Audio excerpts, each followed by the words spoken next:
இன்னைக்கு நம்ம என்ன பார்க்க போறோம் அப்படின்னா தப்பி பிழைத்த மான் அப்படின்னு 5ஆம் வகுப்புல இருக்கின்ற ஒரு துணை பாடத்தை நம்ம பார்க்க போறோம். அதாவது இது ஒரு கதை வடிவத்துல கொடுத்திருக்கிறாங்க. இந்த கதையில இருக்கிறது யார் யாரு அப்படின்னு பார்த்தீங்க அப்படின்னா, அதாவது நரி, காகம், மான், இந்த 3 கதாபாத்திரங்கள் தான் அங்க வருது. இப்போ நம்ம கதைக்குள்ள போலாம். அதாவது நரியும் அந்த காகம், மான் இதெல்லாம் ஒரே காட்டிலே வசிக்கக்கூடியது. காகமும் மானும் இணைப்பிரியாத ஒரு நண்பர்களாக இருக்கின்றார்கள்.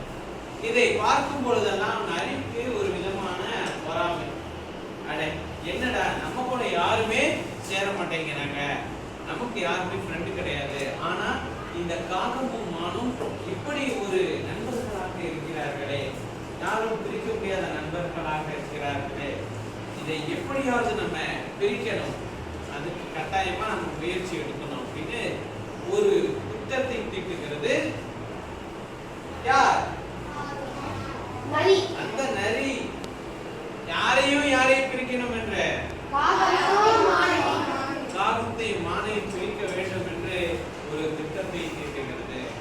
அதற்கேற்றார் போல் ஒரு நாள் காகத்திடம் கிடையாது, மானிடம் சென்று என்ன சொல்லுது அப்படின்னா, மானே பார்க்கறதுக்கே எனக்கு ரொம்ப பாவமா இருக்கு அப்படின்னு சொல்லுது. அதுக்கு மான், எனக்கு என்ன, நான் நல்லா தானே இருக்கேன், எனக்கு என்ன பிரச்சனை அப்படின்னு கேட்கும் பொழுது, இல்ல நல்லா சாப்பிட்டு கொழுன்னு இருக்க வேண்டிய நீ இப்படி உடல் இழைந்து காணப்படுகிறாய் அப்படிங்கிற விஷயத்த சொல்லுது அந்த நரி. அப்ப உடனே மானும் என்ன சொல்லுது, எல்லாத்துக்கும் இந்த உணவு பற்றாக்குறை தான், போதிய அளவு நம்ம எல்லாத்துக்கும் சாப்பிட்றதுக்கு தேவையான அளவு காட்டுல வளங்கள் இல்லை அப்படிங்கிற விஷயத்த மானும் சொல்லுது. இது எல்லாருக்கும் உண்டான பிரச்சனை தானே, எனக்கு மட்டும் கிடையாது, எல்லாருக்கும் உண்டான பிரச்சனை தானே அப்படின்னு. உடனே அந்த நரி என்ன சொல்லுது அப்படின்னா, எனக்கு தெரிஞ்ச ஒரு விளைச்சல் நிலம் ஒன்று இருக்கு, அங்க போனோம்னா இல்ல நம்ம என்ன பண்ணலாம், மேய்ச்சல்னா மேயர் நல்லா மேய்ச்சலுக்கு நம்ம போயிட்டு வந்துடலாம் அந்த விளைச்சல் அப்படிங்கிற விஷயத்த சொல்லுது. உடனே அந்த மான் சரி அப்போ ஓகே, ஒன்றும் பிரச்சனை இல்லை, போகலாம். அதுக்கப்புறம் என்னுடைய நண்பன் காகத்திடம் நான் இந்த விஷயத்த சொல்றேன் அப்படின்னு சொல்லும் பொழுது, காகத்திட்ட சொன்னா கண்டுபிடிச்சிருக்கேன், காகம் இது சூழ்ச்சி என்பது, இது நரி அதாவது தந்திரமாக செய்கின்ற ஒரு சூழ்ச்சின்னு தெரிஞ்சிருமே. அதுக்காக அந்த நரி என்ன சொல்லுதுன்னா, காகத்தை நம்ம எல்லாம் சொல்ல வேண்டாம், ஏன்னா காகத்துக்கு இந்த இடம் முன்னாடியே தெரியும், ஆனால் ஒரு நாளாச்சு உனக்கு இது போல இடம் இருக்குன்னு காகம் கூட்டிட்டு போயிருக்கா, பாரு அவ்வளவுதான் காகம் மேல வச்சிருக்கிற பாசம், வா நான் உன்னை கூட்டிட்டு போறேன், நான் இருக்கிற வரைக்கும் நீ பயப்படாத, நல்லா சாப்பிடணும். தொடர்ந்து ஒரு சில நாட்களாக அந்த நரி ஒரு வாட்டி அந்த இடத்தை காட்டிட்டு டெய்லியும் கூட்டிட்டு போகும். அதுக்கப்புறம் அந்த விளைச்சல் நிலத்துல என்ன பண்ணுவாங்க, கஷ்டப்பட்டு விவசாயி அவங்க விவசாயம் பண்ணுவாங்க, வேலியெல்லாம் அமைச்சிருப்பாங்க, எல்லாம் பண்ணியிருப்பாங்க. இருந்தாலும் ஏதோ ஒரு விலங்கு டெய்லி பாதி மேய்ஞ்சிட்டு போயிடுது அப்படின்னு சொல்லும்போது ஒரு விவசாயிக்கு எப்படி இருக்கும், கஷ்டமா இருக்கும், கோபம் வரும். சரியா, அது எந்த விலங்கு அதை பிடிச்சே ஆகணும் அப்படிங்கிற போல ஒரு கோபம் வரும். ஆமாவா? ஆமா. அது போல அந்த மேய்ச்சல் நிலத்துல விவசாயி பார்த்தாரு, இது வேலைக்கு ஆகாது அப்படின்னு சொல்லிட்டு என்ன பண்ணிட்டாருன்னா, முள்வேலிகளை போட்டுட்டாரு. சரியா, இதனால எஸ்கேப் ஆகிட்டே இருந்துச்சு. ஒரு நாள் முள்வேலியும் போட்டுட்டாரு.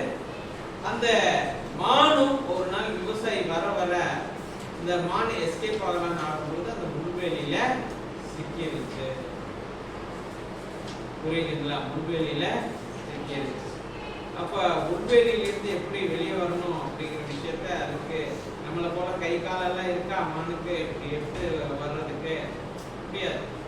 அப்ப யாராவது ஒருத்தர் எடுத்துக்கிட்டாதான் அங்க இருந்து என்ன பண்ண முடியும், அந்த முள்வேலியிலிருந்து வெளியே வர இயலும். ஆமாவா இல்லையா? ஆமா. உடனே காகம் அந்த வழியா வரும் பொழுது வந்து இந்த சம்பவத்தை பார்க்குது. மான் மேய்ச்சல் நிலத்துல அதாவது நல்லா மேய்ஞ்சிட்டு இப்படி வரும்போது முன்கம்பியில மாட்டிருச்சு.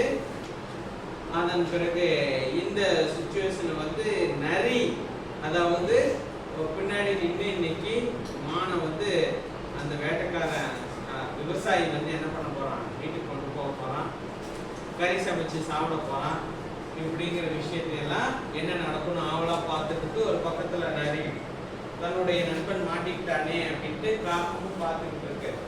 அந்த நேரத்துல காகம் வந்து இவர்கிட்ட அதாவது மான் கிட்ட சொல்லுது, நண்பா நண்பா எங்கே இருக்கிறாய், இங்கேதான் இருக்கிறாயா, என்ன இப்படிப்பட்ட ஒரு நிலை அப்படின்னு சொல்லிட்டு அது மாட்டின விஷயத்தெல்லாம் பேசிட்டு சொல்லுது. உடனே வந்து நீ எதுக்கும் கவலைப்படாத நண்பா, நான் இருக்கேன், இப்போ நான் இந்த மரத்துக்கு மேல நின்றுக்கிறேன், இல்லை இந்த வேலிக்கு மேல நின்றுக்கிறேன். அந்த விவசாயி இங்க வந்து என்ன பண்ண போறான், அதாவது உன்னுடைய உடம்புல இருக்கிற முள்ளெல்லாம் எடுக்க போறான், சரிங்களா, முள்வெளியை எடுக்க போறான். ஆனா நீ கொஞ்ச நேரத்துக்கு இறந்த மாதிரி நினைச்சுக்கோ, சரியா, இறந்த மாதிரி நடிச்சுக்கோ. நீ இறந்து போயிட்டேன்னு நினைச்சா அவன் முள்வெளியே எடுப்பான். எடுத்த உடனே நான் காக்கான்னு கத்துறேன், நீ அந்த நேரத்துல என்ன பண்ணிருங்க, உடனே அங்க இருந்து விரைந்து போயிருங்க அப்படிங்கிற விஷயத்த சொல்றாங்க. யாரு, காகம் வந்து மானும் சொன்னபடியே அப்படியே உடல் இறந்து போன மாதிரியான அப்படியே தோற்றத்துல இருக்கு. அந்த விவசாயி வராது, ஆஹா நீதான் என்னுடைய காட்டை இவ்வளவு நாளா மேய்ச்சல் விட்டுட்டு இருந்தியா, இந்த மானே உன்னை விட மாட்டேன் அப்படின்னு சொல்லிட்டு பக்கத்துல வராரு. சரியா, பக்கத்துல வராரு. பக்கத்துல வந்து பார்க்கும் பொழுது அதாவது அந்த மானானது இறந்து கிடக்கிற மாதிரியான தோற்றத்துல இருக்கு. உடனே அவர் வருத்தப்படுகிறார், அடடே முள்வேட்டு வேலியில மாட்டி இறந்து போயிருக்கியா, சரி பரவாயில்ல, நான் இன்னைக்கு நான் வீட்டுக்கு கொண்டு போறேன் அப்படிங்கிற விஷயத்த சொல்றாரு. எதற்காக, சமைத்து உண்பதற்காக, சரியா, அதுக்காகத்தான் சொல்றாரு. பிறகு வந்து அவர் என்ன பண்றாருன்னா புல்வெளிய மெல்ல மெல்ல அவிழ்க்கிறார். அப்படி அவிழும் போது என்ன ஆகுது அப்படின்னா அந்த மேலே இருந்த காகம் வந்து கா கா அப்படின்னு கரையும். உடனே மான் சக்கென்று ஓடிடுச்சு. அதை பார்த்த அந்த விவசாயி தனக்கு பக்கத்தில் இருந்த ஒரு பெரிய தடியை எடுத்து மானை நோக்கி வீசுகிறார். அப்படி வீசும் பொழுது என்ன ஆகுது அப்படின்னா அந்த மானுக்கு படாம அந்த புதர் செடியில ஒளிந்து கொண்டிருந்த நரியின் மீது பட்டு நரிக்கு பயங்கரமான அடிக்கப்படுகிறது. மானும் போயிடுச்சு. பிறகு காகம் வந்து நரிக்கிட்ட, உனக்கே இது தேவையில்லாத வேலை, உன்னுடைய தந்திரம் தான் அப்படின்ட்டு சொல்லும் பொழுது, நாங்க நண்பர்களாக இருப்பதில் உனக்கு என்ன பிரச்சனை, இப்படியே மாட்டி விடுவ, உன்னை தோழன் என்றால் என்ன பண்ணணும், ஒரு நம்பிக்கை இருக்கணும் இல்லையா, உன் மேல இந்த நம்பிக்கையை நீ கெடுத்துக்கையே அப்படின்னு சொல்லும் பொழுது அந்த நரி வெட்கி தலை குடிக்கிறது. சரியா, பிறகு இது போல பண்ண மாட்டேன் அப்படின்னு போகும். இதுதான் தப்பி பிழைத்த மான், தப்பிச்சு களைச்ச மான். ஒருவேளை சப்போஸ் தப்பிக்க முடியல அப்படின்னா என்ன இருக்கும், மானுடைய வாழ்க்கை அவ்வளவுதான். இதுதான் தப்பி பிழைத்த மான்.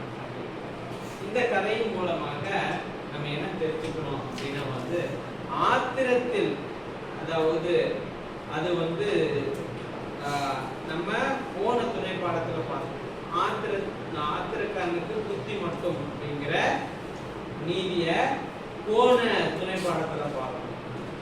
ஆபத்தில் உதவுபவனின் உண்மையான நண்பன். இப்போ நம்ம பார்த்த கதை வந்து ஆபத்துல இருக்கின்ற ஒரு விலங்க தன்னுடைய நண்பன் வந்து அதாவது காகம் செய்வது சிறிய செயல் ஆயினும் என்னது, காகத்தினுடைய முயற்சியால தான் அந்த மான் வந்து பிழைச்சிருக்கு. ஆமாவா இல்லையா? சரியா. ஸோ ஆபத்து நேரத்தில் நம்ம செய்யக்கூடிய சிறிய உதவியாக இருந்தாலும் அது நன்மையே பயக்கும். ஆபத்தில் உதவுபவன் தான் சிறந்த நண்பன் அப்படிங்கிற விஷயத்த இந்த கதையின் மூலமாக நம்ம தெரிஞ்சுக்கணும். சரிங்களா? நன்றி.